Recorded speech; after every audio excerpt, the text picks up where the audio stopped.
With me now is Charley Pereira, Transportation Safety and Security Consultant. Charley, good morning. Thanks so much for being with us. Based on the pictures that you have seen and what we have heard so far from authorities, what do you think happened? Was this human error? Was it technical, a mechanical issue? Or was it the fact that the bridge was perhaps too vulnerable to even the slightest collision? Well, we're speculating on the cause until the Coast Guard and NTSB hopefully get what's known as a voyage data recorder, aka black box, off the ship and get the data downloaded, review the data, the audio content from the bridge, hopefully.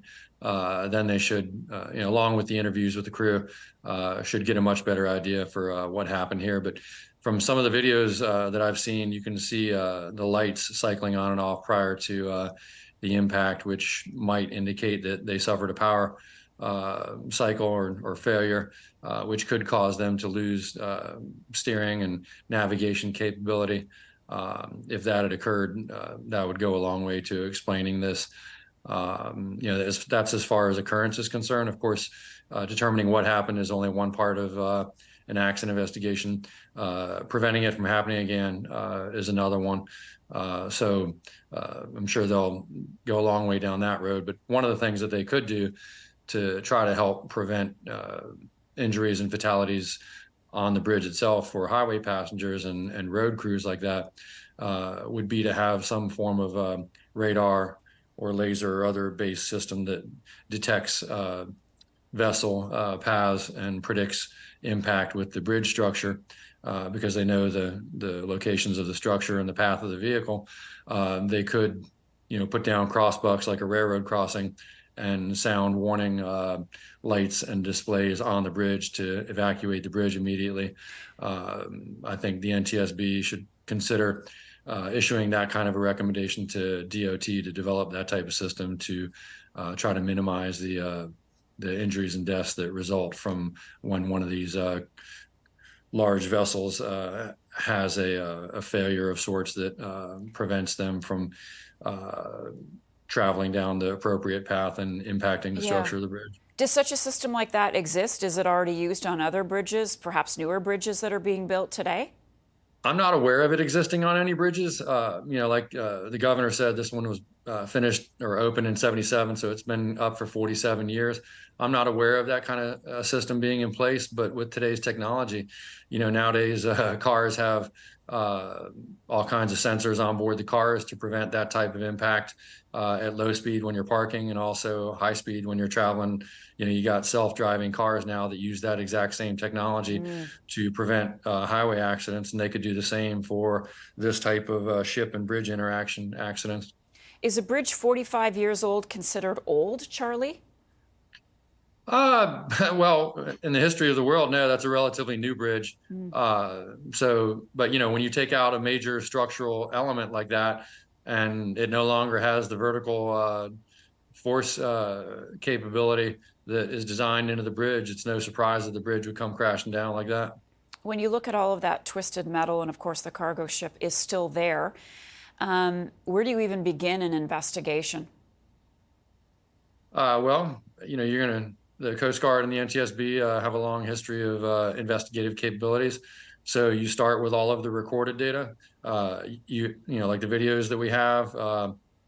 This vessel has AIS on board as well. I've seen some images of the recorded AIS position data, I believe it was, that show the path history of the vessel. Today, an animation could be created to show the reconstruction of the accident in a matter of hours in a preliminary version, so that we would at least understand, what the vehicle did, why it did it, and what the actions of the occupants were in the audio environment. That will be available to investigators today and tomorrow as well from the voyage data recorder on board the vessel. I want to get your reaction to the pictures of the bridge coming down, because it just folded like a deck of cards. Did that surprise you, that a bridge that size would come down so easily? No, once you take out the vertical supports, then the bridge is typically not designed to stay erect without the vertical supports with that much mass.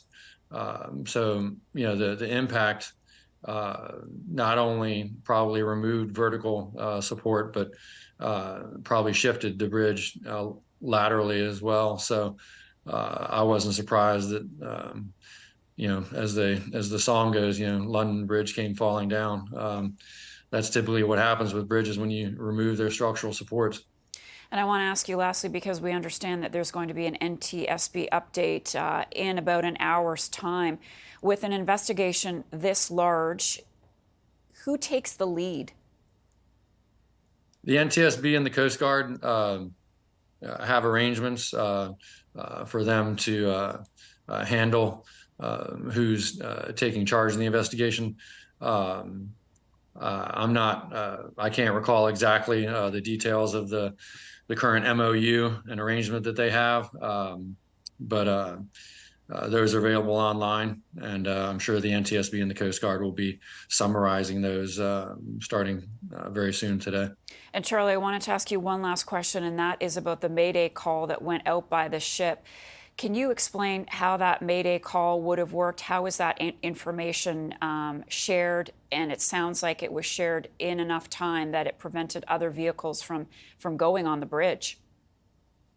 Yes, ma'am. We have an emergency channel on what's known as VHF radio, channel 16. And it sounds like the crew on board that vessel issued a Mayday warning on channel 16, I would assume, to advise the local authorities that were receiving the communication there, that they were presumably relaying that they were out of control and about to impact the bridge. I'm sure that would have been I would assume it would have been a rather frantic call, given the size of the ship and the knowledge that the crew had that they were probably going to take out that bridge in a matter of minutes or seconds. Charley Pereira, thank you so much. Charley is a transportation safety and security consultant.